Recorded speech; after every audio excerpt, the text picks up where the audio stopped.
আর হাঁটার ভিতরে আমার মাওলাকে, তখন তারা খানা খায়, তার ভিতরে আমার মাওলার নেয়ামত খুঁজে পায়। আর আশিকরা যখন চক্ষু দিয়ে তাকায়, এই দুনিয়ার সৌন্দর্য তারা চক্ষু দিয়া উপভোগ করে। আর আমার মালিকের দরবারে কেমন জানি দুই হাত পাইতা করুণ সুরে মালিককে ডাকে, আর কেমন জানি ডাকে আর বলে, ও আমার মালিক, ও মালিক। এই চক্ষু নেয়ামত আপনি আমাকে দান করলেন, জবান নেয়ামত তাও আপনি আমাকে দান করলেন, আল্লাহু আকবার ব্রেন বুদ্ধি তাও আপনি দান করলেন, সুষ্ঠ সবল এই দুনিয়ায় তাও আপনি পাঠাইলেন, আল্লাহু আকবার। তারপরও আল্লাহু আকবার, এই রুহুটা আপনি তাও মুসলমানের ঘরে ঢুকাইয়া দিলেন।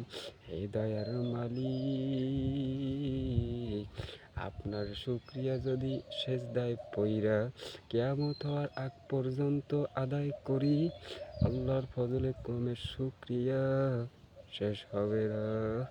আর কপাল পোড়া তুমিও তো মানুষ, আশেক তারাও তো মানুষ, আল্লাহর ফজলে ক্রমে আমার নবী সেও তো মানুষ, তুমিও তো মানুষ, তোমার ধরন কেমন?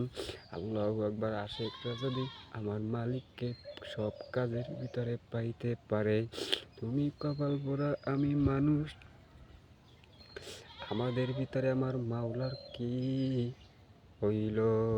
তুমিও তো হাঁটো, তারাও তো হাঁটে, কারণ বাদান রে আল্লাহু আকবার আল্লাহ। তোমার আমার দিলের ভিতরে আশেকদের যে একটা রুহানিয়াত, আল্লাহর ফজলে ক্রমে তোমার আমার দিলে এরাই, কারণ বাদান আল্লাহু আকবার।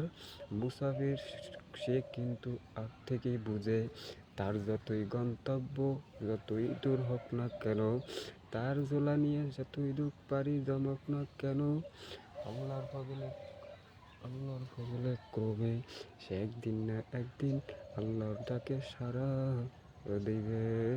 কারণ হে মুসাফির বান্দে কাটুরি বহু দূরে ঠিকানা, আজ ভি জানা কাল ভি জানা কবর আখের ঠিকানা।